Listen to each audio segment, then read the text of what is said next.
My name is Kyle Black. When I was in 5th grade, a new kid transferred to my class. One day, a trio of bullies started picking on the new girl, Ava West. "Hey, newbie, say something." Ava, being petite and slim, was an easy target. Taking advantage of her quiet nature, they'd tease her daily, always managing to fluster her. Having watched this day in, day out, I finally mustered the courage and said, "Enough is enough. What's your deal, trying to be a hero?" Tom, the leader of the trio, quickly shifted his attention to me. "Yeah, what's Monkey Face here trying to prove? Monkey should just stick to making monkey sounds." The other two joined in, echoing Tom's taunts. "What's it to you if I look like a monkey? Haven't your fathers ever told you that men are supposed to protect their mothers and other girls? Ava just got here. We should be kind to her." Now that I am an adult, I would be a little embarrassed by this line, but at the time I thought it was the norm. Predictably, the three bullies didn't just stop. They teased me, too. But their words never bothered me, because I deeply admired my father. My father was a big, strong man, but in front of me, he would stroke my head while squinting his eyes as if they were about to melt away. He worked in construction. As a kid, I often visited his work sites with my mom, bringing him lunch. I've seen him lifting heavy things with such ease multiple times. I idolized my strong yet gentle father and often said, "I want to be a strong man like Dad," to which he'd reply, "Being strong isn't just about muscles, it's about protecting those weaker than you." His words came naturally to me in my confrontation with the bullies. Of course, they didn't stop, continuing to taunt Ava. I couldn't stand seeing Ava, always on the brink of tears, so I started accompanying her to and from school. She was a woman of few words, often nodding or shaking her head in response. She always looked down and pressed her lips tightly together, making it hard for her to fit in with the more outgoing girls. But Ava was genuine, and I enjoyed her company. We became closer over that year and the next, but in middle school, we went to different schools. Ava moved to the neighboring state due to her father's job.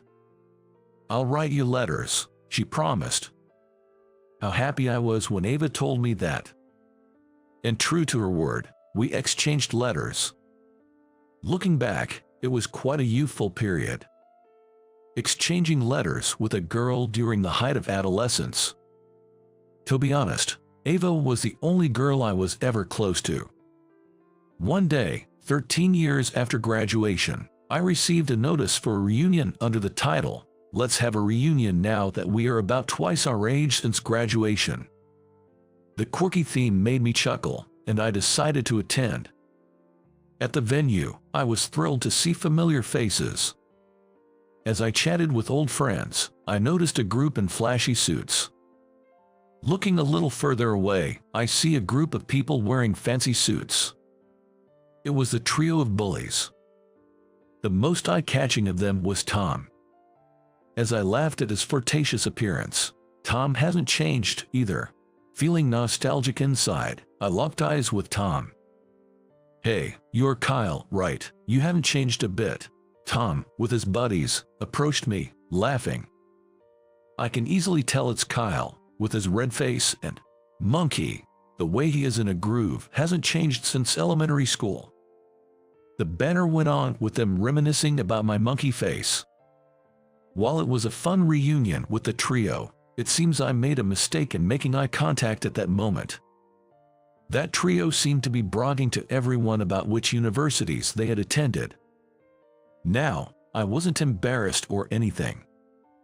I just thought that amidst their discussions of which university was better or worse, I'd definitely be the odd one out. "So, Kyle, which university did you go to?" I had tried to stay out of it, but I knew this question was coming. I honestly replied that I started working right after high school. "What? There are guys these days who don't go to college?" Tom exclaimed in surprise and announced to everyone, "This guy didn't go to college." I'd like to believe he was just being his old playful self. I heard some chuckles. From what I gathered, most of the group had attended college. Tom himself had graduated from a fairly well-known university. Man, with that face and no college degree, life must be tough. Tom joked. Hey, my face has nothing to do with it, I quickly retorted. But Tom continued, looking somewhat concerned. Without a degree, you probably can't find a good job, and your pay must be low. I replied honestly, it's not like that, really. Though it might have come off as defensive. Some folks expressed sympathy, others teased. I wasn't struggling by any means. Anyway, I just said thank you to end the conversation. As the reunion ended, we headed outside. Hey everyone, how about some karaoke for the after party? Tom enthusiastically called out. A few wanted to head home, and the ladies decided to have their own after party. In the end, only the guys were left.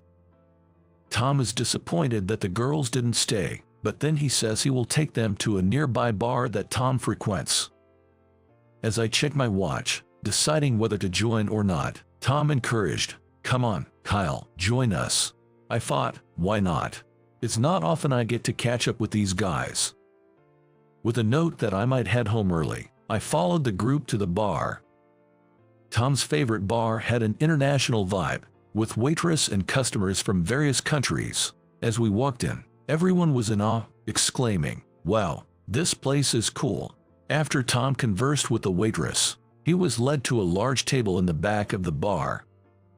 Tom had pre-booked a large table in the back. Everyone was excited to see a bar that they had never been to before. The rumor that Tom had a thing for foreign women. That is why he often comes to this bar.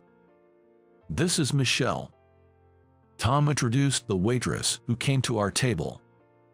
"Oh my, Tom, how many girls do you say mine about?" Michelle's fluent retort made everyone laugh. The bar was lively, with music playing. We could chat with the waitress, mingle with other customers, or just enjoy ourselves as a group. Everyone seemed to be having a blast. After a while, a stunning blonde woman entered the bar. With long blonde hair, revealing clothes, and a beautifully styled woman, Tom couldn't help but let out an "oh." Following Tom's gaze, we all turned to look. She looked around, and when our eyes met, she gave a slight wave and a smile. I immediately stood up, intending to leave, and said, "Well then." "Oh damn," she waved at me. Tom interrupted, clearly excited. Everyone around me cheered. "Well, then," looking at me, Tom said, "Perfect timing. Kyle, why don't you go and pick her up?" I was taken aback. "What?" Tom looks thrilled. With a gleeful expression, Tom suggested, "Let's play a game. Let's see if Kyle can hit on her speaking French." Everyone joined in the excitement. It all happened so fast, and I was completely caught off guard, but everyone seemed to be having fun, so I went along with it. The others started adding rules, like whoever thought I'd fail would cover my drinks. As they discussed, they doubted my looks and French skills. "That's not even a game." Laughter erupted, but they said it seemed fun, so I should go for it. "Let's see how far your high school French can take you. Go." Before I knew it, a game involving me had begun. I got caught up in the hype and said, "No way," as I approached the blonde beauty at the counter. "Excuse me, can I talk to you for a second? Everyone's been telling me to go pick on you." When I said that, she said, "What? What do you mean?" Then she was so surprised that she started to laugh. She glanced at everyone seated and then looked at me with a mischievous smile. "Oh, I see what's going on. Sure." As I walked with her to everyone's table, they all said, "No way." They rolled my eyes and were amazed that I could communicate in French. "Good evening. You called me over." She asks everyone in French, but they must have been stunned by her breathtaking beauty. All anyone could say was, "Well." But only Tom seemed delighted, saying, "She looks even cuter up close." "Thanks, Kyle." "Oh, come here, baby." Seems like that's Tom's usual pickup line, as he spread his arms wide, beckoning her over. She laughed out loud. As she took her time getting to him, Tom reached out to grab her hand. "Why would I come to you? Don't get the wrong idea." When she said this, everyone looked at her with an "what" look and became quiet. That's because the words she uttered were in fluent English. "You're Tom, right? That's George next to you, and Tyler over there. I recognized all three of you right away." She mentioned only those three names in the room, but given her fluent English and her ability to name them, everyone seemed to be in shock. Seeing everyone's reaction, she locked eyes and burst into laughter. "Sorry everyone, but don't you remember, it's Ava West." When I said that, everyone was silent for a moment, then exclaimed in unison, "No way. Are you that Ava?" Amid the surprise, Ava smirked. "No, darling, it's Ava Black now." Hearing that, everyone blinked in astonishment, falling silent again for a few moments. Then, a collective "what" echoed throughout the room, drawing the attention of other customers. Ava playfully wrapped her arm around mine, smiling brightly. Actually, Ava couldn't make it to the reunion because of work, but she finished up and came to pick me up. I tried explaining to everyone, but they seemed lost. Ava must have been tired from work, but when I briefly emailed her about attending an after-party, she replied, "I'll pick you up." The truth is, I still have some work to do after I get home. On Saturday nights, it's hard to hail a cab, so I took advantage of Ava's kindness. Everyone kept saying, "I didn't recognize Ava, she's become so beautiful." Indeed, Ava in elementary school was short and petite, and always looked down, very timid. I was plain back then, but the trio hasn't changed much. I recognized you guys instantly. Besides, I remember what yielded to me. When Ava said that, Tom and his friends looked awkward. Ava had just returned from France at the time. Her father was American, and her mother was French. Due to her father's job, she had lived in France for a long time and barely knew basic English. She had been mocked for her intonation, which made her even more reluctant to speak. I was sad every day back then. When Ava told the three of them this, they sincerely apologized, saying, "We're sorry. But thanks to you guys, I was so frustrated not knowing English that I studied a lot. Now, as you can see, I'm fluent. You apologized, so I forgive you." When Ava smiled and said that, Tom and everyone else broke into smiles too. "Hold on a second, did someone just say Ava Black? Does that mean?" Tom suddenly became serious, looking at everyone's faces. "The two of you are married." "No way, that's obviously a joke." "Come on, it's obvious you two are Beauty and the Beast." Everyone was saying they couldn't believe it, but at the mention of Beast, there was a burst of laughter. Then, Ava casually remarked, "What? I think my darling is the most handsome man in the world." Everyone was holding their stomachs and laughing, saying, "What are you talking about? And there must be some mistake. Come on, there are popular guys who look like monkeys. Look at some celebrities, actors, and such." When I threw in that comment, everyone started laughing even harder, gasping for breath. Give me a break. Even if I look like a monkey, it's not the same thing. I meant it seriously, but it seemed to hit everyone's funny bone. What everyone was curious about next was how Ava and I got to the point of marriage. Ava had moved out of state when she started middle school.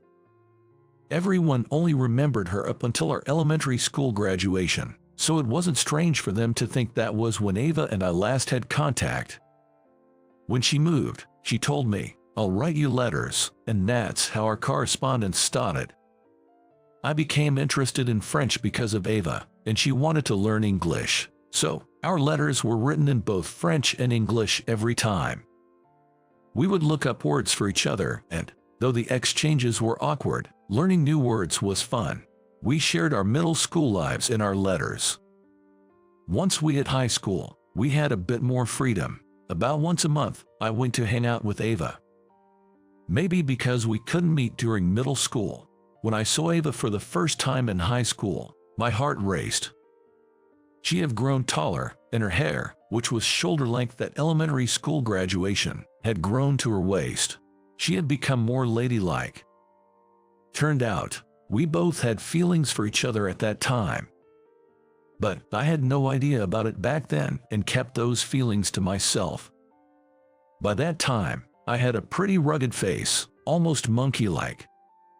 My face was so red that I even thought maybe in my past life, I was some kind of monkey. I had no confidence in my looks, especially since Ava was becoming more and more beautiful. With her blonde hair, clear blue eyes, and fair skin, I thought she was way out of my league. So, when I found out Ava liked me, I was overjoyed but also very surprised. As for Ava, she was waiting for me to confess my feelings. But whenever we met, we just hung out as friends. Every time after hanging out, she went home feeling upset, I later learned. Then, during the summer of our sophomore year in high school, she suddenly got mad while we were hanging out, saying, "I'm not meeting with you anymore." Hanging out as usual, suddenly Ava got mad. "Why? What's wrong?" I only panicked. Then, puffing up her cheeks, Ava said, "Well then, tell me you love me right now." It was at that moment I realized Ava and I had mutual feelings. To my surprise, Ava looked even more shocked. "How did you not notice? You love me too, don't you, Kyle?" With her words, I could only nod, and Ava gave a beaming smile. Just moments ago she was pouting, and now she has this killer smile.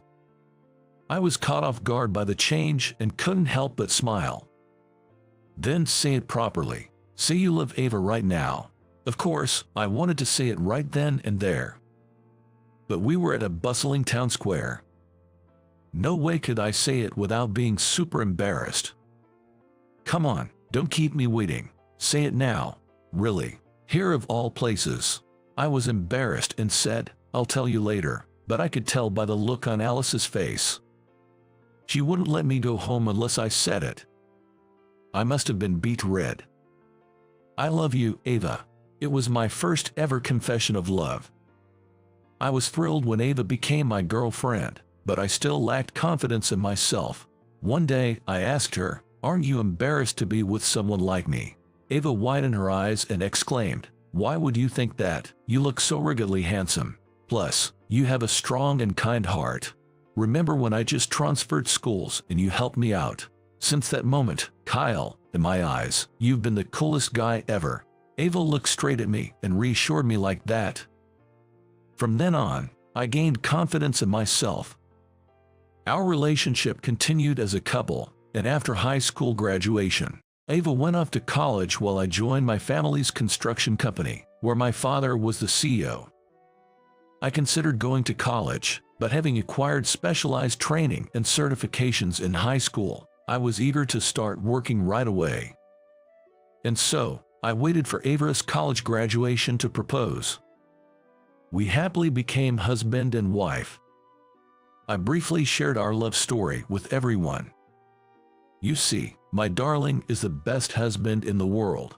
At Ava's sincere gushing, everyone started to blush and said, "Oh, stop it. Kyle, I should have been better. I admit my mistakes." Tom scratched his head, smiling slightly. If I hadn't teased her and been kinder, maybe Ava would have been my wife. No way. I love someone wild and gentle like my darling. Tom seemed a bit regretful hearing that. However, when he said he'd drink too much if he heard any more of this lovey-dovey talk, everyone laughed and told him to head home early. Let's toast to the couple's happiness.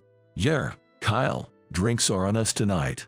In the end, they told me, "Kyle, make sure you keep her happy," and we parted ways with smiles all around. It's been 2 years since that reunion. I've been working hard every day, preparing to take over the family business for my father. Ava has fulfilled her dream and opened a nail salon. She looks happy every day. We both lead busy lives, but fulfilling. Right now, it's just the two of us, but we hope to have kids someday. Our current dream is to live happily in the house I built. We're taking it one step at a time, working together to make our dreams come true. You'll do as I say." She said that to me as she was about to make a request. Having unintentionally seen something of hers, I was overwhelmed by guilt, or something similar. I had no choice but to listen to her. How did this happen? Well, my name is Tyler. Currently, I run a quiet coffee shop on the first floor of a building. When I say coffee shop, I'm not talking about the trendy ones serving flashy-looking drinks, but rather the ones that specialize in coffee, essentially old-fashioned coffee houses. I've always loved coffee. Before I realized it, I found myself running my own place. I researched coffee beans and brewing techniques, worked hard to make the best coffee. After much dedication, I finally had my own shop. Of course, every coffee I serve is my pride and joy. For those who aren't fans of bitter tastes, I also have a variety of items like café au laits, suitable for beginners. I've created light meals that go well with coffee. It's truly a place made for coffee lovers. Now, being a huge coffee enthusiast, I drink multiple cups a day, so much so that my doctor advised me to cut back. I have to stay healthy to keep the shop going, after all. It's crucial to manage stress and have some outlets, but dang, haha, the coffee here is as bad as ever, haha. That's how I'm battling stress right now. It's currently 9:30 in the morning. I set the shop's opening time at 10 a.m., so it's technically before opening, but there's a man at the counter, enjoying a sandwich and coffee while tossing out insults. His name is Kevin. He's an incredibly rude fellow, but I can't say anything against him. Why, you ask? Well, let me tell you. Kevin owns the building where my shop is located. If I upset him, there's a chance I might get kicked out. I've seen tenants being evicted before, and I've only had this shop for about a year. Moreover, this guy always comes before opening hours. I don't have to worry about weird rumors because of that, but it's still unpleasant. If you think it doesn't taste good, you don't have to come, Kevin. You must be a busy man. If I can get a free meal, why not? Even if it's bad to my gourmet taste, it's probably just right for the average Joe. Haha. In exchange for a discounted rent, I occasionally serve him breakfast. I eagerly accepted that deal, but if I could go back, I'd punch my past self. Sure, Kevin is an investor in real estate and other ventures. That means he has a refined palate, but it is not certain whether his sense of taste is truly superior. Anyway, being criticized like this doesn't feel good, but I have to endure for now. After finishing the sandwich and coffee I made, Kevin remarked, "Today's was a bit better, haha, keep it up," and left with some mysterious advice. He stayed for 20 minutes. He leaves right around opening time, so it doesn't interfere with my business. But man, it's exhausting. But that's not the customer's concern. I have to do my best for those who come to enjoy my coffee. A few hours later, around 2 p.m. when the rush started to calm down, the chime of the doorbell rang, signaling a new customer's entrance. "Welcome, just one of you." "Ah, yes, just me." The person who entered was a woman with glasses. Her round face complemented her short bob, and she wore a lacy skirt. She looked quite young. Moreover, she stared intently at me, making me tilt my head in confusion. I had shown her to a seat, but she didn't move.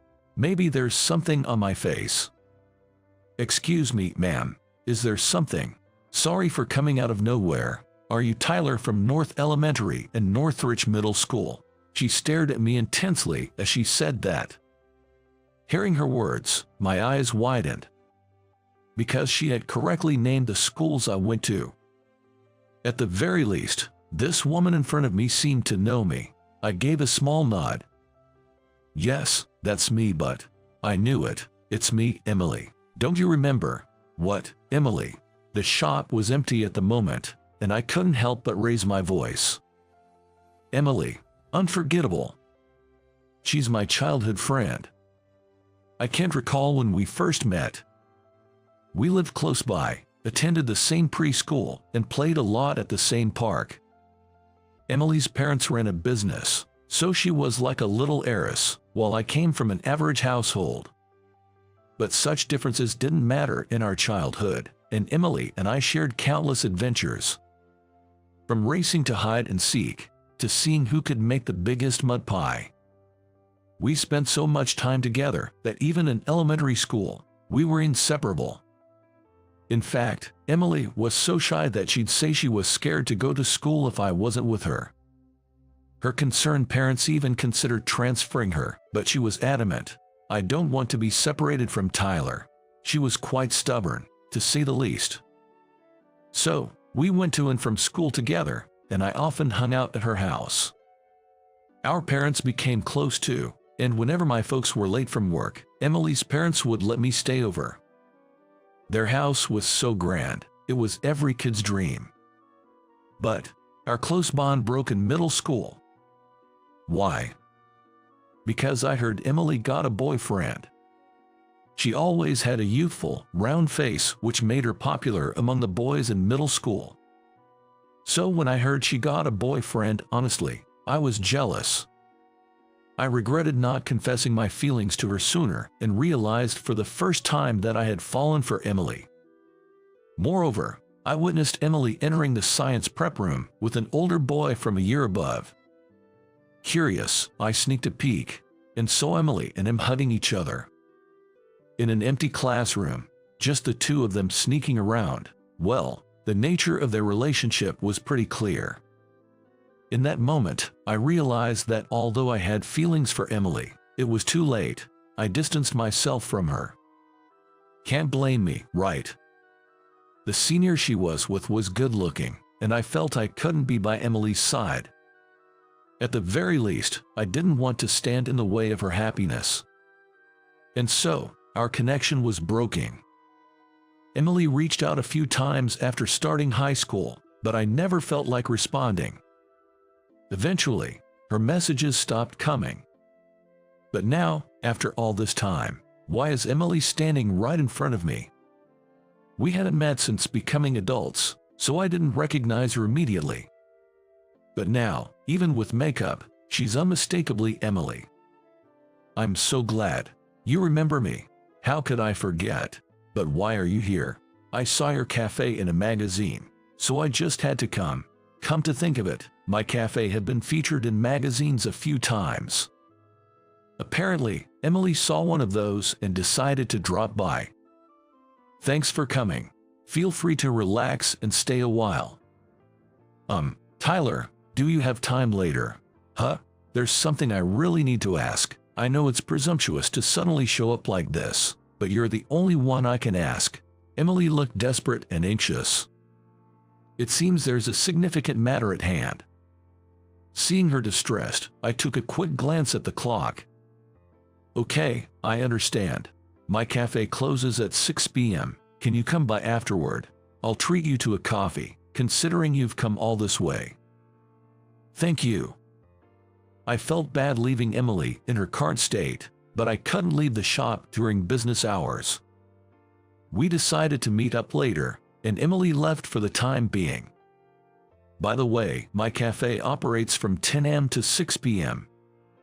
I don't offer a breakfast menu because I want customers to savor their coffee. With that thought, I decided to prepare a coffee for Emily and watched her leave. After 6 p.m., when the shop had closed, Emily returned. With no other customers around, she seemed a bit more relaxed. I offered her a low-caffeine latte and took a seat opposite her. It reminded me of the times we used to hang out at diners, sipping on soft drinks and chatting away. But now, there wasn't time for nostalgic conversations. She looked too troubled. So, what did you want to ask? I know it's a strange request, but please, will you pretend to be my boyfriend? What? Emily nearly bowed to the ground as she begged me. I, on the other hand, was surprised by the unexpected request. Why on earth would she ask such a thing? Curious, I listened to her story. Given that Emily was a CEO's daughter, her father had been pressuring her to get married and even set her up for an arranged date. The other party was an acquaintance of her father's, and for Emily, who isn't particularly social, it was a complete hassle. So, on the spot, she told them, "I already have a boyfriend," to refuse the arrangement. However, he said he fell for me at first sight from my photo and wouldn't take no for an answer. He said I could bring my boyfriend, and he'd be willing to talk. I'm kind of in a bind now since I said I had a boyfriend. Sounds like quite the assertive guy. Please, just this once, Emily pleaded, bowing her head again.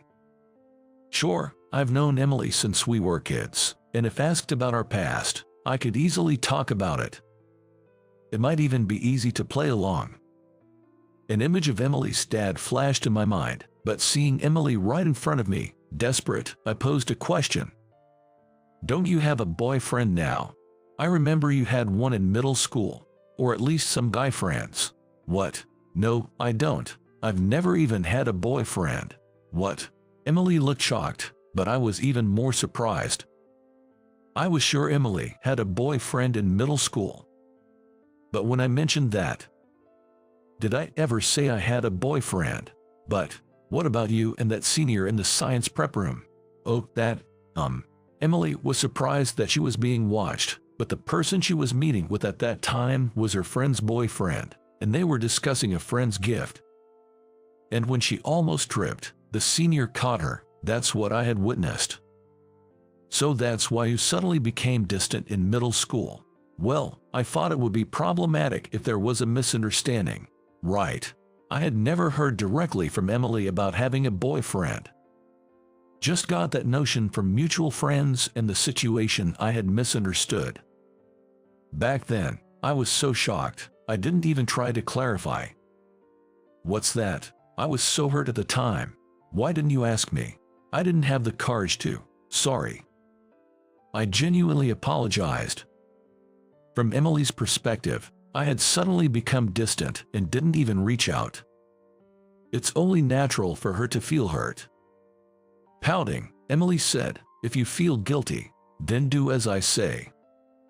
With that, I agreed to her proposal. Being Emily's pretend boyfriend, even temporarily, isn't so bad, right? That's what I thought, but then, why is Tyler here? Kevin. We were set for a formal date in a rather fancy restaurant, but to my surprise, the other party was none other than Kevin. Oh boy, this is looking pretty bad. There's even a chance I might get kicked out of the place. But by agreeing to act as Emily's boyfriend, I had already risked offending Kevin. So, it was already too late to back out. I decided to focus on protecting Emily. Though I had that in mind, the meeting turned out to be a disaster. Kevin went on and on about how bad my taste was. This guy has no taste buds whatsoever. He always serves turbo coffee. He's barely scraping by thanks to some online reviews, but he's just a pool cafe owner kept afloat by a few loyal customers. He's not good enough for you, Emily. I don't know what he told you, but you shouldn't be with this loser. I was amazed at how condescending he could be. For the most part, I just let it slide. But Emily's reaction caused an even bigger scene. Enough. Don't mock Tyler. You probably don't know much about coffee, do you? I'm a bit of a coffee enthusiast, making it from fresh beans every day. His coffee might sell okay, but it's not that great. He doesn't even realize how bad it is. Just because I'm not a coffee expert doesn't mean I don't know Tyler's skill. Maybe it's you with no taste buds. Emily, calm down. Emily was fuming, while Kevin smirked confidently. There's no way I have poor taste, right? This is supposed to be a date, right? Not a fight. I was relieved I was there with Emily, but I also felt guilty for causing all this. However, Emily ended the argument with one sentence.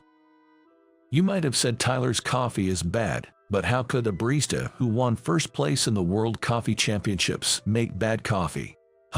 The room went silent. I was worried when she brought that up, but Kevin looked utterly stunned. Seeing this, Emily went on the offensive. Tyler's pretty well known in the industry. Even if you think you have a refined palate, calling Tyler's coffee bad doesn't make sense. Yes, personal preference plays a role, but your comments about Tyler lack any real basis. But then why doesn't he advertise that? There was nothing about that in his cafe. Kevin glared at me, to which I sighed and replied, if I flaunted that, it'd bias people's opinions of my coffee, so I was trying not to mention it. Seriously, I had reluctantly featured my cafe in a magazine. Everyone would naturally think that coffee made by a champion barista would be amazing. I just wanted people to enjoy my coffee without any preconceptions. Saying this, I pulled out a folded magazine clipping from my wallet and showed it to him. Honestly, I was genuinely happy to be featured in the magazine, and I kept the clipping in my wallet as a sort of good luck charm. Seeing this and realizing that the story was true, Kevin began to wince and shake. Despite all his complaints, he still came to drink my coffee.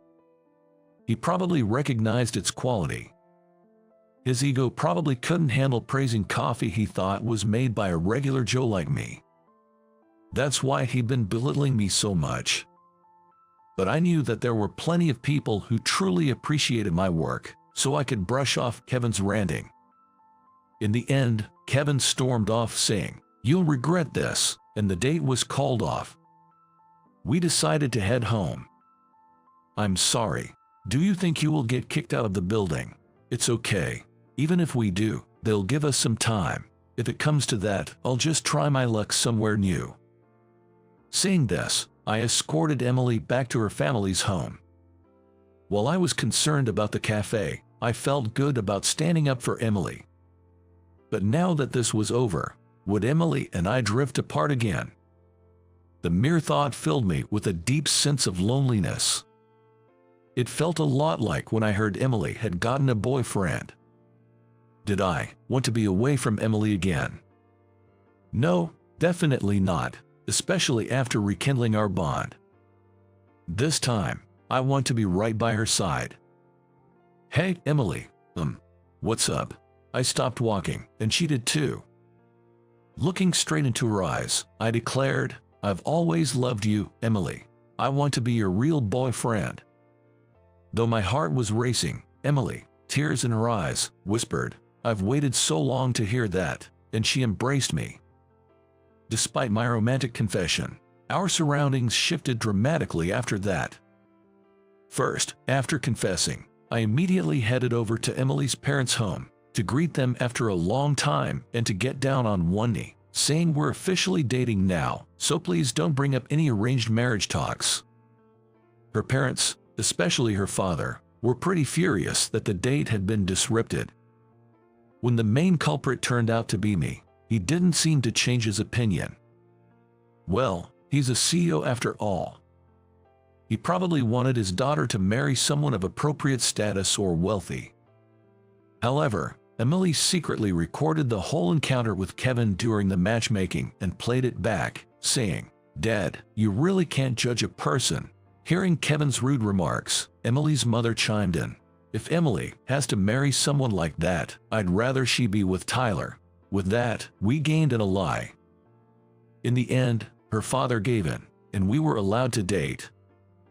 As for the cafe I was worried about, I didn't get kicked out. Actually, Kevin was no longer the owner. Emily's father, as a way to make amends, bought several buildings owned by Kevin. Turns out, Kevin had a habit of berating other tenants in the building, just like he did with me. He got sued by a bunch of them. The settlements put a significant dent in his finances. The real estate world has its interconnections, so Kevin's been feeling pretty cornered. Emily's father was furious, saying, he dare hurl those nasty words at my daughter. It seems he took various steps to set things right. After a few months, I stopped hearing about Kevin entirely. I'm not sure what's become of him. As for us, Emily started helping out at my cafe, so we're together almost all the time. Though we've only been dating a few months, it feels like we've known each other forever. We've even talked about getting married on our first anniversary. Why not marry right now? We want to enjoy our relationship a bit longer, that's all. For now, I just want to be la vie de vie with Emily. In a few years, though, we'd be married, blessed with children, and the cafe would be booming. But that's a story for another time.